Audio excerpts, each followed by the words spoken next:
Hello again, everyone. I'm Bob Cope. We're continuing our conversations in Charlotte Public Schools, and Ken Wright, the science guy, is with us again today. Ken, welcome, and you're flanked by a couple of brilliant students, Aaron and Braxton. And Aaron, you're in the second grade, and Braxton, you're in the third grade. Correct. And you know Mr. Wright, who does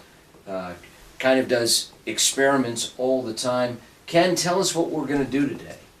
Well, one of the things we're going to do today is we're going to let the students go ahead and demonstrate an experiment where we're going to use milk and the fat globules in milk, and as we add soap to those, they're going to make the globules move around the bowl. In order to see that, we're going to add some food coloring, and it's going to make some swirling colors.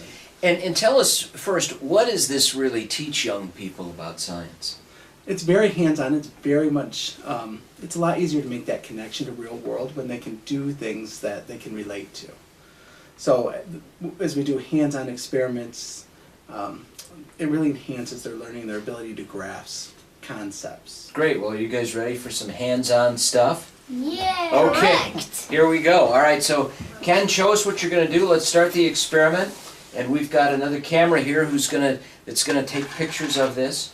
Tell us what we're doing and walk us right through it. Okay, I'm going to set up 2 bowls for each student. The first bowl, we're going to add a high fat content milk, vitamin D. My brother makes that milk. And really, we don't need a ton of milk in each bowl, just enough to be able to see the reaction. And in the other bowl, we're going to add a skim milk, which has a much lower fat content. And it tastes horrible. Oh, come on. It tastes horrible. It's good milk, isn't it? And what's the first thing you guys can observe about the 2 milks? It looks a little different. Tell us how it looks different. This one is more brighter. This one is more darker. It looks more whitish or brownish than just plain old white you can see. This one looks all white, some brown specks. And it like shines off the light into your eye, since light goes into your eye. But this is darker, so light doesn't really add much into your eye. Boy, you guys are brilliant. Are they right, Mr. Wright? They are, and the reason why the 2 look so different is because most of the fat's been removed from the skim milk. Milk is mostly water with some enzymes, some vitamins, and then fat content. If we remove the fat content, we're left with mostly water. That's why the one is very thick and creamy looking, the other one's watery looking. And we can even see how the food color is reacting with just the 2 different milks. In the thick milk, the vitamin D, the food coloring is kind of staying together. In the watery milk, you're already seeing the food coloring starting to move around. You guys see that? Yeah, I can see like little lines in it. So we're going to add just 1 drop to each. It seems like the green's moving more on this one than this one. Wow, you can really tell that. Yeah. There's some orange. And we'll add 1 last color. It's like moving all around and crazy. You don't want to drink it now, do you? No. No. Food coloring tastes. First thing I'm going to do is I'm going to give Oh. each of you a Q-tip. Okay. And I just want you to touch in the middle of the bowl. Don't stir, but just touch in the middle bowl and see what happens. Nothing. Nothing's Nothing. happening. Okay. What I want you to do now is use your other end of your Q-tip, your dry end, dip it into the dish soap. Okay, so we're dipping into dish soap. Yep. Try to rub the excess off. You can just kind of rub it on the end of the. Yep. Very good. There you It's go. hard since mine has a Yep. little. Okay, now put it in the center of the bowl and see what starts to happen. Whoa. Try the high fat content milk first. Oh my Leave it in there gosh. for a second. And watch the colors start to move. You guys can go ahead and leave it in there for just a few seconds to see what my happens. Gosh. Boy, that's really something, isn't it? What are you seeing? This one is Like getting when I keep bigger tapping in it. the red, and this one's getting more white out in the red. This one, the oranges stay the same, but the blues. Go ahead and dip back into the When you- high fat milk. When you do it longer, like moves Yep. more like that.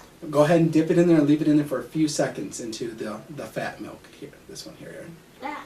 Yep. It looks like it's like shooting off little green spots. Out there. Shooting off little spots, huh? Yeah, shooting off like little threads of green. So what do you think will happen if you got a little more soap and put it into there? Are you going to see a higher reaction, the same reaction, or less of a reaction? I think same. Same? Why don't you guys go ahead and try it? I'll give you guys a new Q-tip. And this time get more soap on your Q-tips. I'll take your Q-tip. What should I do with this I'll one? take it.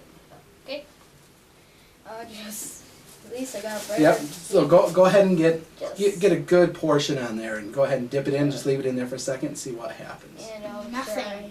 Okay, now move it towards one of the colors. Oh my gosh. Boy, something's really happening there. What's happening there, Braxton? Well, it's like when I moved around to each color like there's a reaction and like starts to move away. It moves away, and what's happening to yours, Aaron? It's making more. It makes more of the orange color. Oh. And what happens now when you put it in the watery milk? Do you see more of a reaction or less? More. I see like a little more, a little less, like in between. In between. I see the What- red moving into the orange when I press it in the orange. Okay, guys, what do you think will happen? What would your hypothesis be if we drop dish soap directly into the water, to the milk? What do you think would happen, guys? I think it'll just like get all crazy. Should we try it? It's Yeah. watery. And boom, bam, Whoa. blam. Is it getting all crazy for you? No, it's not. It's like they just stayed in one place. It's like you had a little more blue. Spin. But It's when spinning. But all the colors are going to the middle. Interesting. All the colors are going to the middle. What do you think's happening there, Aaron? I think that the dish soap's pulling it together and making it stick. So that brings an interesting Yeah. point out about dish soap. Dish soap is bipolar, which means it has two ends. It has an end that loves water and an end that does not. So what it's doing is the one end is attaching, so it's going to pull it together. The end is pushing it out. That's why you see some of the colors are pushed out to the edge of your bowls. So, Ken, tell us, what do young elementary students really learn from this kind of experiment? What are you trying to teach them? This kind of experiment really can help them walk through our scientific method, which is something we've been teaching in the schools to really increase their scientific process. He has. Braxton here, he will be entering Parkview's first science fair this year, Great. where they'll be demonstrating their knowledge of the scientific method, being able to start off by asking a question, doing some research. What comes after research? Hypothesis. Hypothesis. After we do a hypothesis, what are we going to do? Experiment. After experiments, Data. collect the data, and then what do we do with it? Analyze. And what's our last step after we Report it. report our Boy, you guys are good scientists. That's what a scientist really has to know. So you're excited about science, aren't you? Hey, What do you like about it? Tell me, Braxton, what do you like about science? well, I just like it because you get a little messy and with the robotics like you can program and robots to do what you want. I mean, it can just be like one part of a robot body, or it can be like a whole body of robot parts. Okay. And Aaron, what do you like about science? I like science because I like focusing on. Doing experiments because I really like to do stuff. You like to do stuff. Active. Yeah, and how do you like doing the analyzing part? Do you like that too? Yeah. Because you were really good at it when you analyzed what was happening in this experiment. Mhm. And you were too, Braxton, weren't you? Yeah. You were really describing, so that sort of analyzing is important. And Ken, How many students do you have that are as excited about science and as bright as these two here, Aaron and Braxton? These two are definitely, you know, in the top end there. They're hard to match with their excitement for science, but it definitely overflows into the classroom. When students see other students are this excited about science, it really builds up the hype in the whole classroom. Yeah, and Aaron, you're still looking at that experiment. What do you see now? Anything different? This one's, it's making, like, the colors bigger. It's making the blue bigger, and the red and the green, and then the orange is turning into yellow now. Wow. So it's still developing, Same changing. thing in mine. And why do we think that would be changing colors? What's happening between the two colors? The fat milk, it's more thick, so the colors, they go like in and out, but then when it's thick, the colors stay in the middle. That's great. That's a brilliant analysis, don't you think, Mr. Wright? I do. Yeah. And also, we can really see as the colors start blending together, we're starting to get more colors that we didn't add. Because we only added our primary colors, with the exception of the green. We added red, blue, yellow, and then we also added the green. And now we're starting to see as the blend, I can see some purples, I see some oranges, a few browns starting to form. So really, it's not only about the milk, but now we can get into color palettes and which colors make up other colors. So And I see some teal in it. teal. How about that? It's kind of blending stuff, isn't it? So tell us about Science Day, Ken. What do people need to know about Science Day? Science Day is a day that's set aside at Washington Elementary, and it's coordinated by a third grade teacher, Tracy Carlson, and she's been putting it on for years, and she does just a fabulous job. This is my first year experiencing it, and this year I was just a presenter, and what it is, it's basically a whole afternoon of nothing but science. The kids spend time going to 5 25-minute sessions of, my session was all about tornadoes. We made tornadoes in a bottle, learned all about tornadoes formations, and just all kinds of fun facts about tornadoes. There was some dairy projects. What else was there, Aaron? There was the 5 stations I went to. First, I went to nutrition. Then, I went to physical therapy.